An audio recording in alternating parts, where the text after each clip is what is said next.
Faustino Catalina y Eva Galvache. Iglesia Noticia. COPE. Estar informado.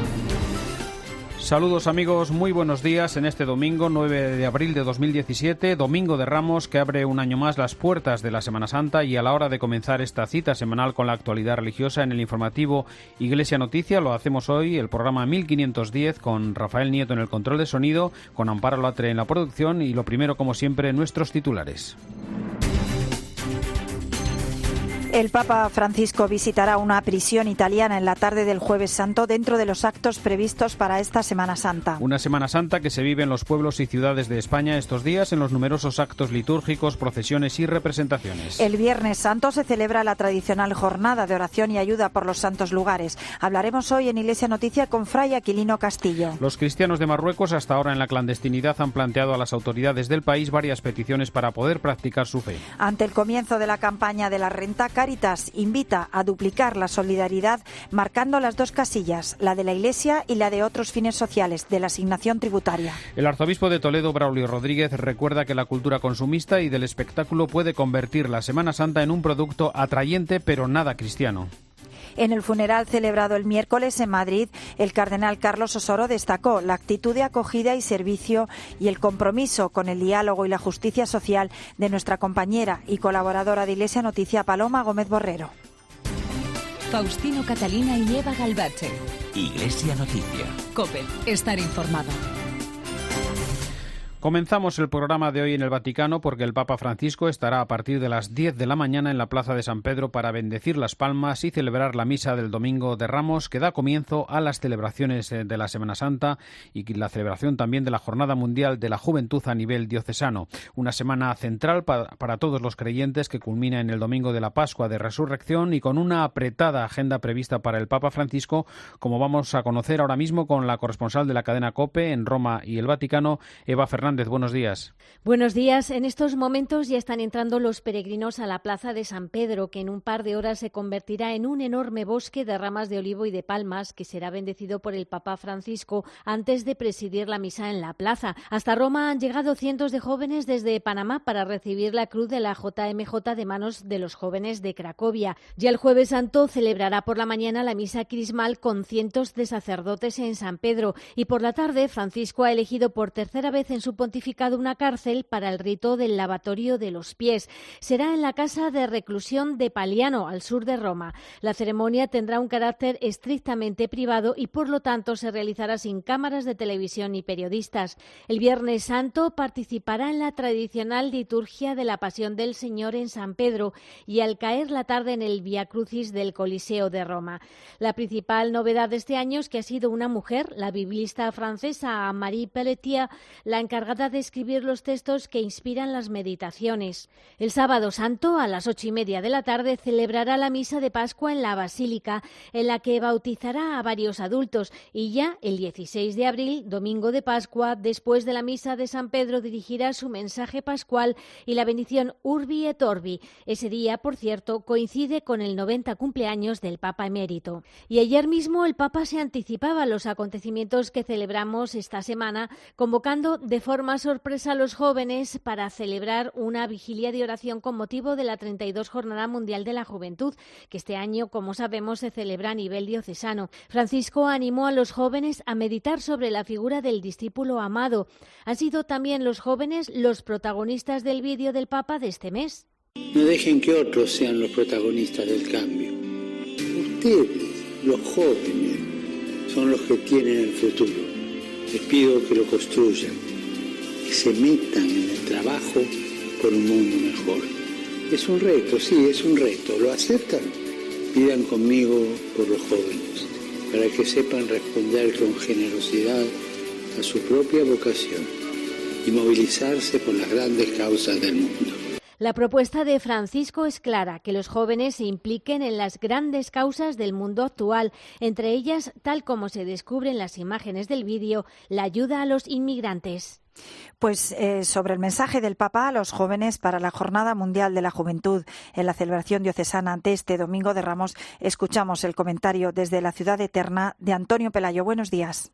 Buenos días. A la espera de la que se celebrará en la ciudad de Panamá en el 2019, las Jornadas Mundiales de la Juventud de este año y del próximo tendrán solo nivel diocesano. No revestirán, pues, la grandiosidad de las últimamente celebradas en Cracovia y Madrid, pero no por eso son menos importantes. En su diócesis de Roma, el Papa Francisco presidió ayer una vigilia de oración con los jóvenes en la Basílica de Santa María la Mayor y hoy se dispone a celebrar en la Eucaristía en la Plaza de San Pedro.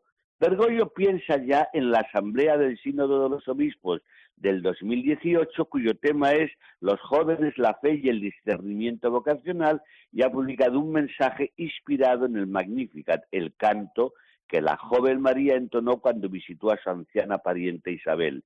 Según el Papa, la de María es una plegaria revolucionaria que pone de manifiesto una fe consciente de sus límites, pero confiada en la misericordia de Dios. Lo que Francisco pide a los jóvenes de hoy es que sean capaces de aceptar el reto que supone crear un mundo nuevo, más justo, menos cruel, más humano. Un desafío gigantesco a la luz de los espantos que nos describe la actualidad de todos los días. Guerras despiadadas, violencia, desigualdades sociales escandalosas, injusticias y el dominio absoluto de los egoísmos tanto personales como nacionales. Derribar ese muro de la vergüenza humana exige un valor revolucionario que solo los jóvenes son capaces de tener. Pero alguien tiene que enfrentarles con esa tarea que requiere valentía, sueños, ideales, en una palabra, espíritu revolucionario, pasión y fe en la misión emprendida.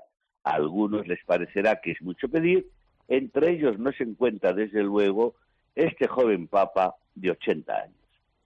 Desde Roma les ha hablado Antonio Pelayo. Gracias, Antonio. Volvemos de nuevo a Roma con Eva porque el Vaticano ha acogido esta semana una conferencia internacional sobre el desarrollo humano integral con motivo de los 50 años de la encíclica de Pablo VI, Populorum Progressio.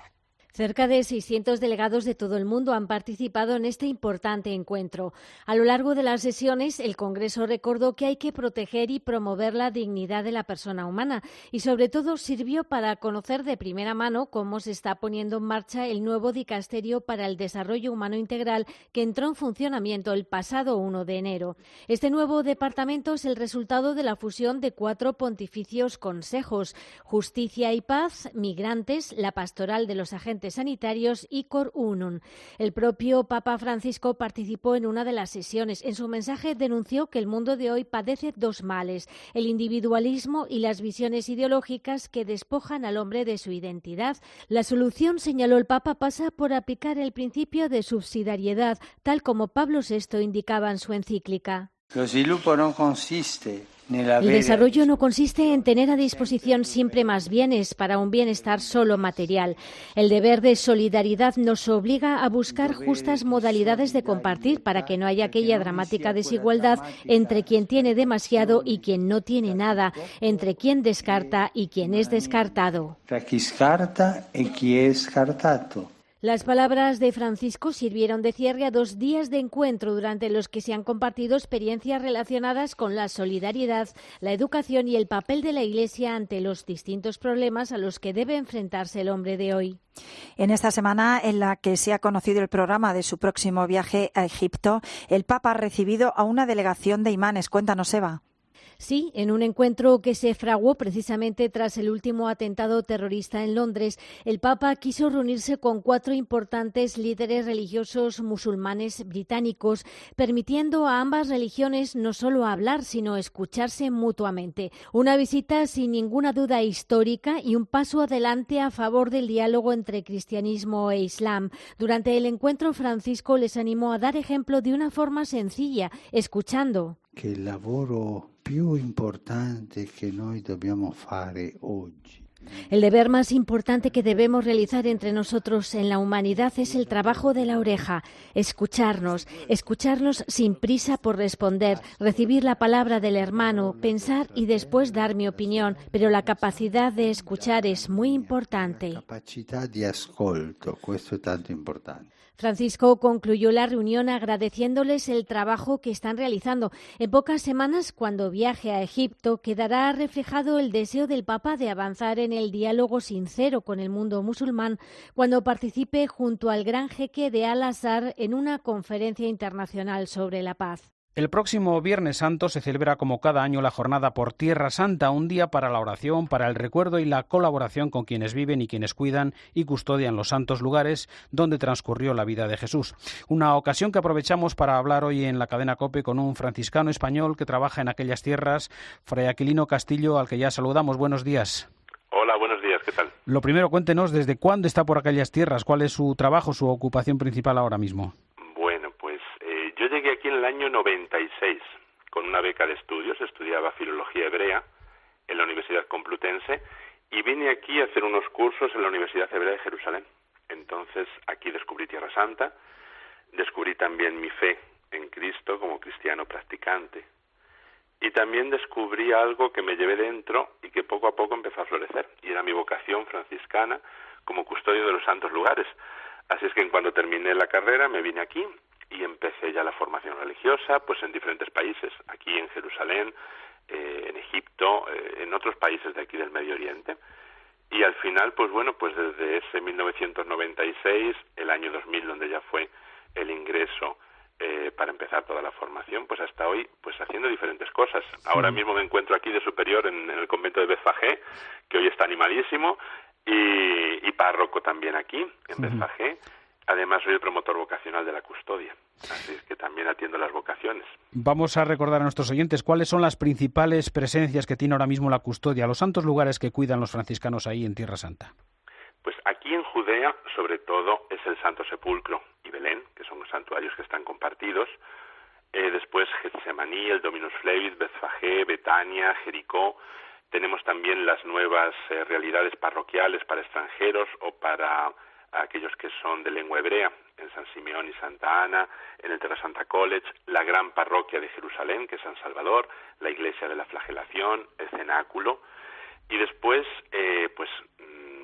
Belén con el campo de los pastores, la Natividad, la Gruta de la Leche, los conventos del lago, Cafarnaún, Tabga, Tiberias, después los de la Alta Galilea, Nazaret, San Juan de Acre, Haifa, el Monte Tabor, también San Pedro y San Antonio, cerca de Tel Aviv, en Yafo, y después las 13 presencias que tenemos en Siria, 5 conventos también en Líbano, 5 conventos en Chipre, 2 en la isla de Rodas, otro en la isla de Kos, Jordania, donde tenemos el Monte Nebo y el Gran Colegio de Ammán, y en el Cairo tenemos todavía el Centro de Estudios Árabes Cristianos, una gran biblioteca con muchísimos manuscritos cristianos desde el siglo IV en adelante. Entonces, toda esta es nuestra presencia. Aquí tenemos las parroquias más importantes y todos los santuarios que hemos podido adquirir durante siglos. Además de toda esa presencia y esos santos lugares, es muy importante también la labor educativa y, por otro lado, también la de ayudar a los cristianos para que no se vayan de allí, ¿no? ¿Cómo lo hacen? Sí, precisamente las escuelas es algo que ha caracterizado la custodia desde los orígenes. Nosotros tenemos constancia de escuelas que eran de catecismo, pero que se enseñaba matemáticas, árabe, ya desde el 1300, 1400, en Belén sobre todo. En el 1700 aquí ya hay escuelas muy bien estructuradas. Es en esa época que también se admiten cristianos que no sean católicos. Entonces podemos decir que desde hace 500 años la custodia de Tierra Santa ha estado siempre velando por toda la educación en Tierra Santa. Ahora mismo tenemos casi 20.000 alumnos en nuestras escuelas. Son escuelas que van desde el jardín de infancia hasta los 17 años, lo que era el antiguo COU. Además de eso, se dan todos los años 500 becas universitarias, además de tener escuelas, pues por ejemplo, el Instituto Magnífica de Música. Lo que intentamos es que la gente pueda de alguna forma labrarse un futuro. Al mismo tiempo, esa ayuda también se manifiesta, por ejemplo, aquí en Betfagé tenemos 80 casas que la custodia ha construido y que dejan un alquiler que va desde el $1 a los $50 para los jóvenes cristianos que se empiezan a casar y que ya no tienen sitio físico en la ciudad vieja. Entonces, aquí, como es una tierra muy especial, pues no es fácil adquirir tierra, sobre todo para un cristiano, porque solamente los cristianos pueden comprar tierra a cristianos. Al no tener más tierra, la custodia se ha ocupado en algunos conventos donde hay gran extensión de crear barrios, para que la gente también pueda decidir si quiere nacer y vivir en la tierra donde ha nacido, o si quiere emigrar. Pero por lo menos dar también esa dignidad a tener una educación, a tener una vivienda que sea digna. Esta próxima jornada por Tierra Santa, el Viernes Santo, se ha elegido este año el lema Una sola cruz, una esperanza. ¿Qué idea se quiere transmitir a todos los creyentes, en este caso en España? Bueno, creo que todos nosotros tenemos en mente lo que está pasando en Siria, sobre todo. La cruz la están llevando todos los cristianos del Medio Oriente.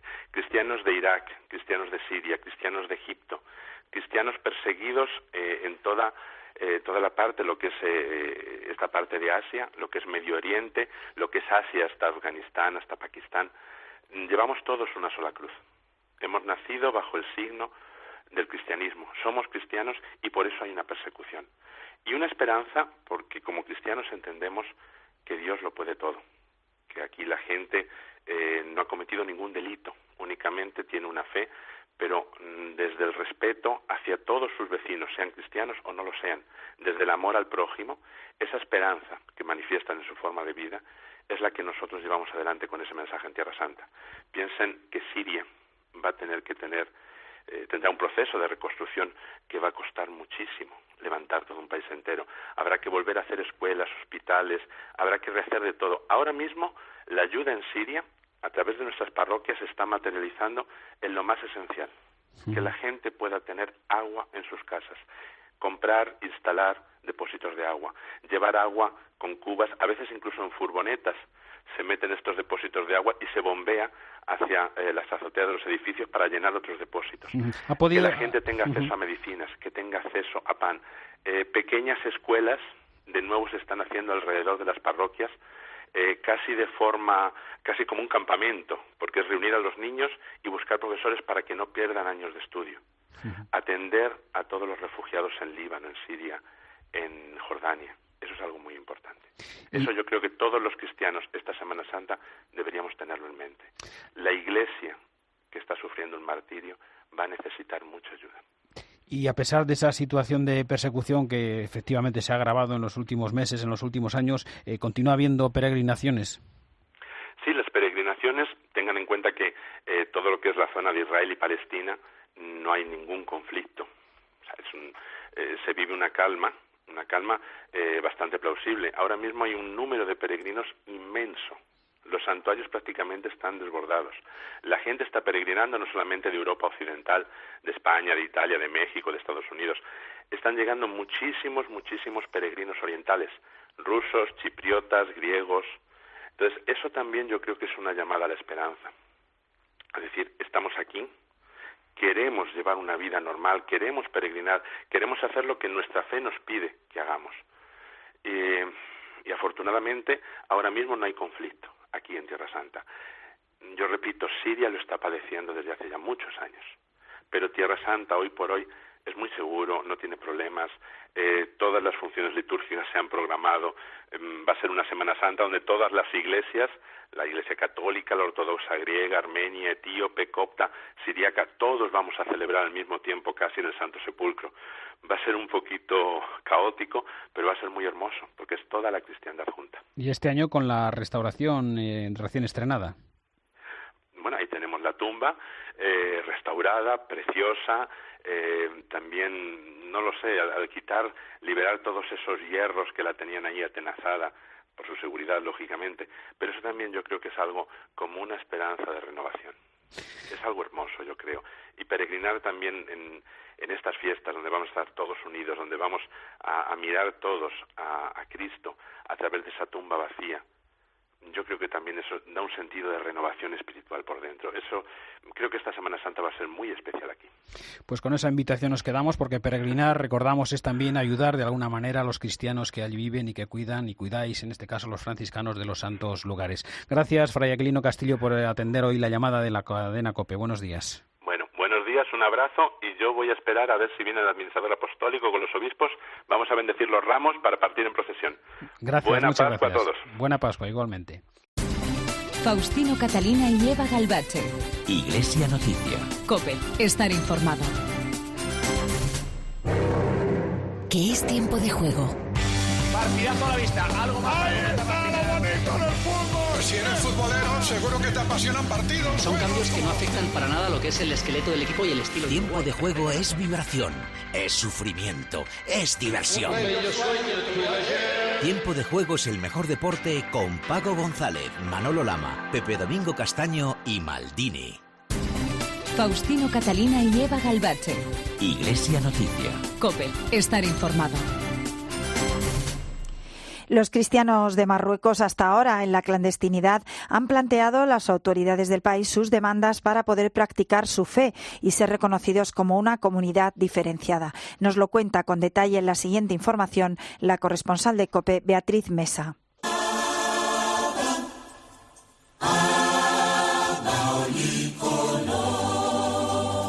En Marruecos se nace musulmán, pero ¿qué ocurre cuando un marroquí decide convertirse acogiéndose a la Constitución que garantiza el libre ejercicio de culto? Imposible dejar el Islam, la religión del Estado. La libertad es solo para los judíos y los extranjeros, pero no para nosotros los cristianos. Nos decía Fuad en Cadena COPE, es cristiano convertido, expuesto siempre a la presión social, a la clandestinidad, al rechazo familiar. Sin embargo, esta semana los cristianos se han reunido por vez primera y han podido visibilizar sus quejas y han exigido ante una institución marroquí, el Consejo Nacional de Derechos Humanos, la CNDH, que se les permita un hombre cristiano, un matrimonio civil, practicar su culto en las iglesias y no en la clandestinidad, es decir, practicar su fe con normalidad. Recibimos a todos los marroquíes, hombre o mujer, sin excepción, y nos da igual su color, su religión, sus preferencias políticas, su sexo. Debemos responder a sus demandas. Nos decía en Cadena COPE muy abiertamente Mohamed Shebar, el secretario general de la CNDH. La ley marroquí hasta el momento solo contempla para sus ciudadanos la religión musulmana o la judía. Jamás en la historia de este país se han tolerado las conversiones al cristianismo, incluso se han llegado a juzgar y a encarcelar a quienes han dado ese paso de abandonar el Islam.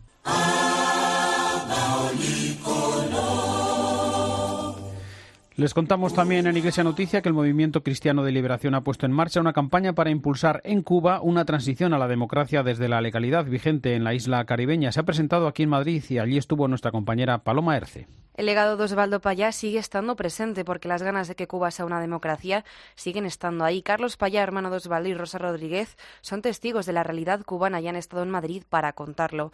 Regis Iglesias, del Movimiento Cristiano de Liberación, pedía la libre contratación de los cubanos ante una posible apertura de la isla. No habitamos en Marte, no somos ciudadanos ni personas de segunda ni de tercera categoría. Somos personas como cualquier español, como cualquier alemán, como cualquier canadiense, y por lo tanto pues esperamos que cuando se realicen acuerdos bilaterales con el régimen, al menos estos derechos sean respetados. En esta misma mesa estaba también el diputado del PP, Pablo Casado. El político recordaba la figura de Osvaldo Payá y acusaba también a los partidos políticos de izquierda de su cinismo ante la dictadura. Según palabras de Casado, el activista cubano sigue siendo un ejemplo de superación ante la lucha por obtener un gobierno democrático en Cuba. Cambiamos de asunto. Ante el comienzo de la campaña anual de la renta, Cáritas invita a duplicar la solidaridad marcando las 2 casillas de la asignación tributaria. Con el lema "Algunas personas no dan nada, otras solo la mitad, mejor 2", Cáritas lanza esta campaña en la que recuerda que si se marcan simultáneamente las 2 opciones, la destinada a la Iglesia Católica y la de actividades de interés social, sin coste alguno se puede colaborar con un 0,7% de la base imponible a cada una de esas opciones. Recordamos que el año pasado, de los casi 20 millones de declaraciones, solo 1 de cada 5 marcó conjuntamente las 2 casillas. También un 30% no marcó ninguna de las 2 casillas solidarias, con lo que el importe de esa asignación tributaria en las declaraciones pasó a engrosar directamente las arcas del Estado. El arzobispo de Madrid, el cardenal Carlos Osoro, celebró el miércoles en la iglesia de San Jerónimo el Real la misa funeral por nuestra compañera y colaboradora de Iglesia Noticia, Paloma Gómez Borrero. En la homilía destacó su actitud de acogida y servicio, su compromiso con el diálogo y la justicia social y su intento de evangelizar desde la cultura y la comunicación. Conocías al hombre de nuestro tiempo y sus necesidades. Conocías, como no, la vida de la Iglesia por dentro y con una especial sensibilidad la misión del sucesor de Pedro. Sabías hablar de todo aquello que tiene realmente importancia para el ser humano. Hablabas también de la justicia social, de los grandes dramas del mundo de la paz, de la persecución religiosa y de las cosas más humanas y sencillas, pero siempre con ese alma religiosa de quienes fueron tus dos grandes amigos, San Juan Pablo II y Santa Teresa de Calcuta. Diste todo por amor a tu esposo e hijos, a tus amigos, a tanta gente que te escuchó en la radio o te vio en la televisión, desde y con una gran sensibilidad religiosa y social, con claridad y capacidad divulgativa, con un entender la vida en diálogo con todos los hombres y mujeres, como lo demostraste con todos los que encontraste en el camino de tu vida. Nos diste a conocer tantos lugares y tantas situaciones humanas en tus viajes por el mundo que nos hiciste tomar partido por quienes padecen los sufrimientos de Cristo. Coincidiendo con el día de San Vicente Ferrer, el cardenal Cañizares ha anunciado que las colectas de Semana Santa se van a destinar a Perú y a Colombia. COPE Valencia, Luis Agudo. En una carta que ha dirigido a todas las parroquias de la diócesis, el cardenal arzobispo de Valencia, Antonio Cañizares, pide que destinen sus colectas del próximo Jueves Santo a atender los damnificados por las recientes inundaciones en Perú y Colombia. Destaca el purpurado que a todos nos ha conmovido lo ocurrido, una verdadera tragedia que nos duele en el alma, con muchos muertos y desaparecidos, mucha destrucción en zonas además muy pobres que necesitan nuestro apoyo y solidaridad. Por ello, la diócesis de Valencia, siempre presta a solidarizarse con desgracias de otros, siente el deber de acudir en su auxilio y ofrecerles su ayuda, destaca el cardenal. A este respecto, recuerda que el Jueves Santo conmemoramos precisamente el día en que Jesucristo instituyó la Eucaristía, sacramento por excelencia de la caridad, y nos dejó ese mandamiento nuevo del amor, amar como Él nos ha amado. Por lo tanto, es un día muy propicio e indicado, concluye el arzobispo, para la manifestación de la caridad que debiera caracterizar a sus discípulos. En su carta pastoral para este domingo, el arzobispo de Toledo, Braulio Rodríguez, recuerda que la cultura consumista y del espectáculo puede convertir la Semana Santa en un producto atrayente, pero con nada cristiano.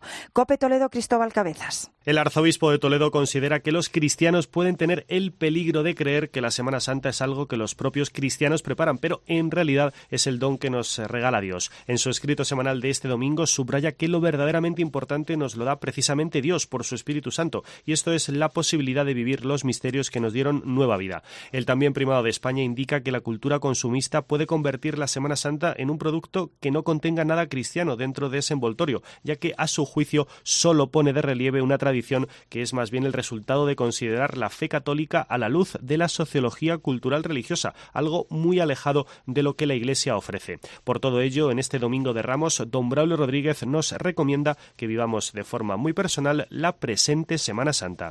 Y antes de terminar hoy Iglesia Noticia, le recordamos que, como cada año, la cadena COPE les ofrecerá una programación especial con motivo de la Semana Santa. Los oficios litúrgicos se emitirán desde la Catedral Basílica del Pilar de Zaragoza. La Noche Luminosa desde Málaga, Valladolid, Zamora y Sevilla. Amanecerá con el Vía Crucis de Penitencia desde Ávila el Viernes Santo. Un año más con el Sermón de las 7 Palabras desde la Plaza Mayor de Valladolid. Estaremos también en las calles de Granada y de Málaga. Ahondaremos en las celebraciones del año jubilar lebaniego, también del de Caravaca de la Cruz. Toda esta programación pueden consultarla en cope.es.